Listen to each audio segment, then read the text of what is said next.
Maybe you've caught yourself saying this or heard someone else say something similar to this, but it's once I have the successful business, once I have the money, then I'll be happy. Or once I make that amount of money, then I finally won't have stress and won't worry. And this is the exact reason so many successful business owners are so miserable. They have identified something that they don't want.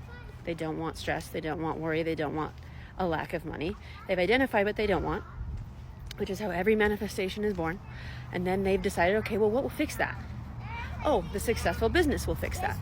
So then they get their eye on the prize, right? The successful business. Okay, now I'm going to do this and this and this, and I'm going to force and I'm going to work and I'm going to hustle to make that happen.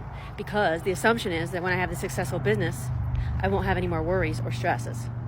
This is completely backwards, and I'm going to tell you why. Hey, I'm Lindsay. If you haven't seen me before, and I teach manifestation, I teach you how to do it the correct way, how to do it in the way that actually creates the life of your dreams. So if you're into it, you can click there and follow for more. So this scenario, which happens all the time, and I've actually done this to myself. I've manifested a business that only brought me more stress and debt and anxiety and frustration.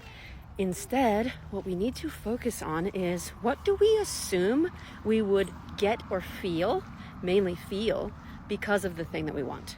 So if your assumption by having the successful business is no worry, lack of stress, ease, a lot of money, then we should be focusing on how that would feel.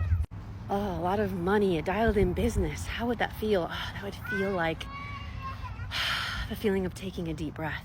That would feel like literally walking around knowing that I have got it figured out. That would feel so amazing.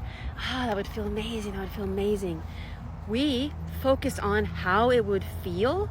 We obsess over how it would feel like it is our job.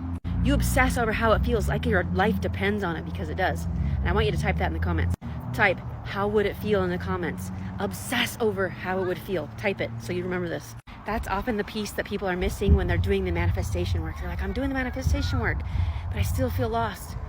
We want to get the things out on paper of how it would look, what would be true, what would be true in your life, what would you have, who's there, what are you wearing. We want to get those things out on paper, but those are simply the precursor to how would it feel.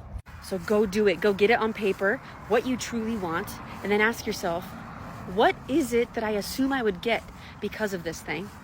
And then describe it in detail. What's there, how it looks, what are you wearing, how do you feel? And then ask yourself, and how would all this feel? And then you're going to practice that feeling as much as possible, as often as possible, like your life depends on it.